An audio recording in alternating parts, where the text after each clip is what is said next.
Le Premier ministre Li Keqiang a réitéré dans son rapport de travail du gouvernement que la Chine souhaitait demeurer ouverte au reste du monde. Un pays a particulièrement écouté les propos de M. Li, le Royaume-Uni, qui est l'un des plus grands partenaires de la Chine dans le domaine de la finance. Et alors qu'il s'apprête à quitter l'Union européenne, le Royaume-Uni voudra assurer le maintien de ses bonnes relations avec la Chine après le Brexit.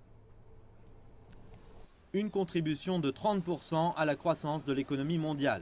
Ce n'est pas peu quand la croissance fait défaut partout ailleurs.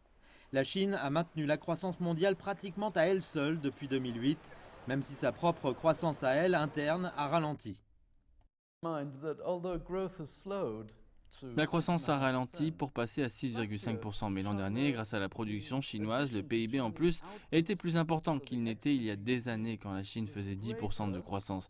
N'oublions pas que le gâteau de l'économie est beaucoup plus gros qu'avant. Si nous croissons de 10% chaque année, imaginez comme nous allons grossir. Je ne pense donc pas que nous devrions paniquer, c'est naturel.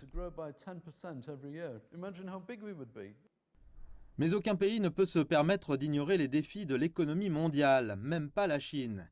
Le pays fait face à un changement de la structure de son économie et la Chine continue de vouloir une ouverture au commerce et à la mondialisation, malgré une montée du protectionnisme dans le monde. Dans le rapport de travail du gouvernement cette année, le Premier ministre Li Keqiang dit que la Chine va mettre en place des réformes pour améliorer le climat d'investissement pour les étrangers. Le pays prévoit d'abaisser le plafond de capitaux étrangers dans les services, la manufacture et la mine. La Chine encourage aussi les entreprises locales à s'exporter davantage. Les 30 plus grandes firmes opérant en Grande-Bretagne ont contribué à hauteur de 10 milliards de livres sterling à l'économie du Royaume-Uni en 2015.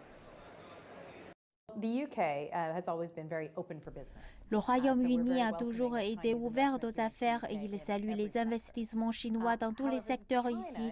Toutefois, la Chine pose un plus grand défi en cela que nous devons trouver un moyen pour les entreprises britanniques de vraiment s'implanter sur la partie continentale de Chine. La tendance a changé, particulièrement dans le secteur des finances, un exemple de l'ouverture du marché des bons interbancaires l'an dernier.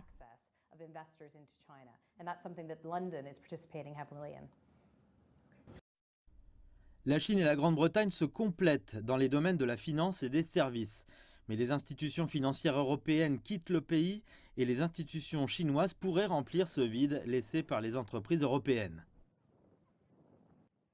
Depuis le vote pour le Brexit l'an dernier, le Royaume-Uni et la Chine ont travaillé ensemble sur des services financiers.